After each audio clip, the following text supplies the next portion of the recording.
Good morning, I'm Olivia Calfee. The time is 6 a.m. on Wednesday, February 7th.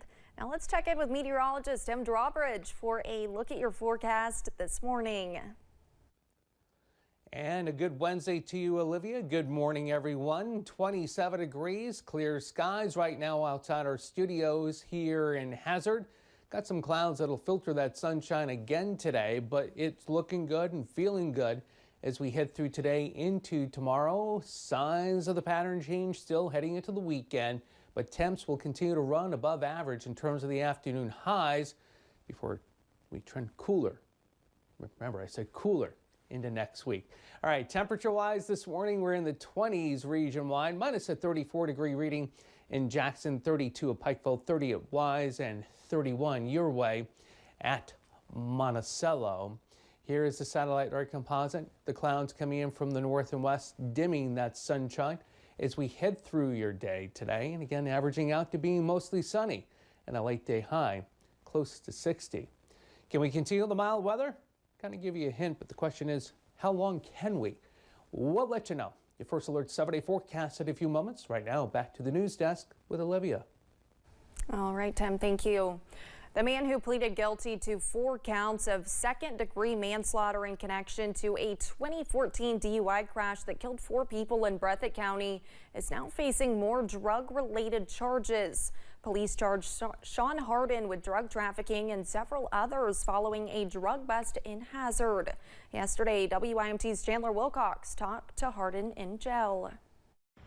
Hazard police conducted a traffic stop on Village Lane where they say they found 1 pound of meth in Sean Hardin's car.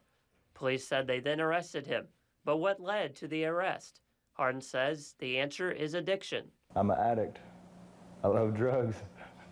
Hardin says he was in rehab, but says he left the program.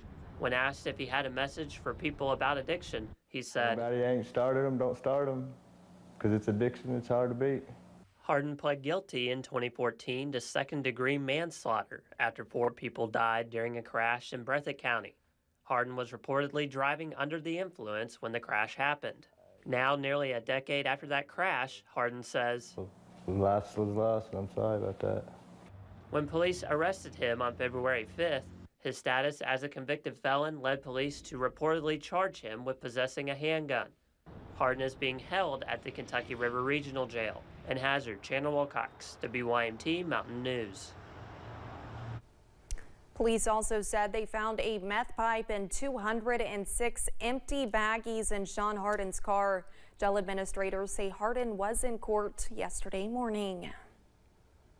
2 people in charge of a number of addiction treatment centers in Kentucky were arrested in Bath County this past weekend. The incident happened when police received a complaint of a car driving at a high speed on Interstate 64. After following them to a gas station, officers noted both Jason and Mira Ellum were unsteady on their feet and slurring their words after getting out of their cars. John was charged with DUI, while Mira was charged with public intoxication.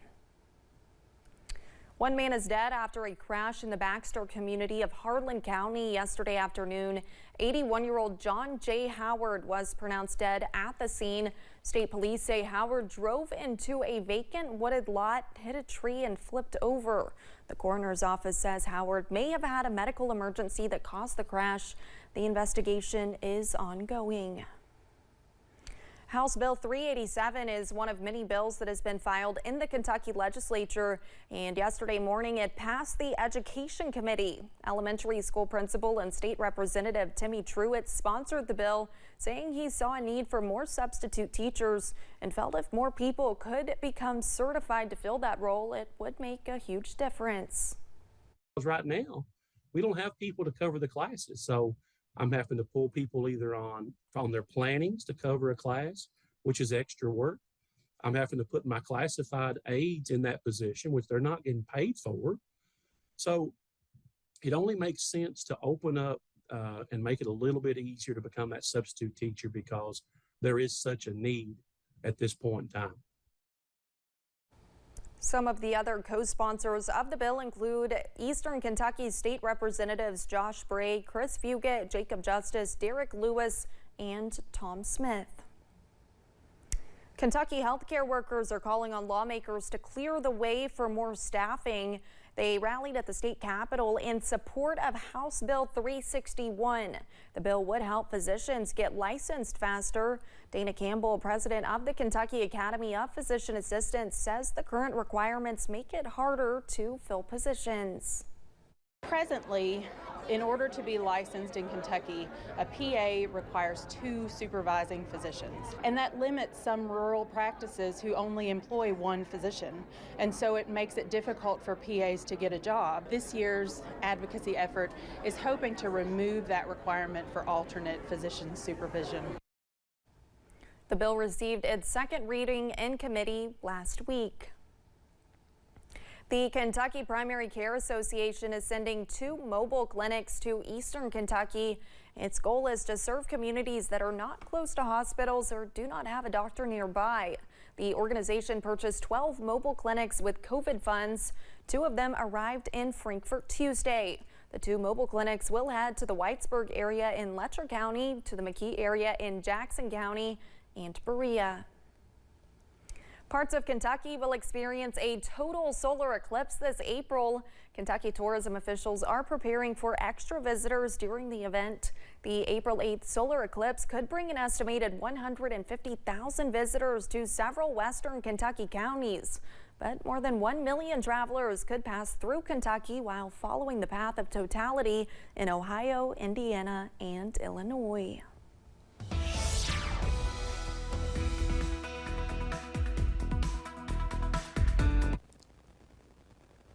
And a good Wednesday to you. Waking up a little bit cooler than we have in the last couple of mornings. Warm spot right now is Jackson at 34, and like we've seen the last couple of days. Clouds coming at us from the north and west. System is back out across the Central Plains. We're going to end up getting a beautiful day today and another nice day for tomorrow. Yeah, maybe more in the way of some cloud cover issues, but you know what? Still money in the bank. Check out the breakfast forecasts as you get ready to scramble the eggs and get the bacon and the coffee going. Make mine a double shot on the espresso. We'll look at temps, basically upper 20s, lower 30s, and your travel cast showing the rest of the morning drive will be bright. Shades, sun visor for sure. And guess what? Gonna need the shades on the way home as well as we top out close to 60 for the afternoon high. As we look ahead through the second half of the week, when do we lose the sunshine? When do we lose these mild temps? Hey, it's February, right? We'll let you know. First Alert 7-day forecast coming up in just a few moments. Olivia? All right, thank you, Tim, and thanks for joining us on Mountain News this morning. More news is on the way. When we returned yesterday, there was a stunning verdict in the Michigan school shooting case.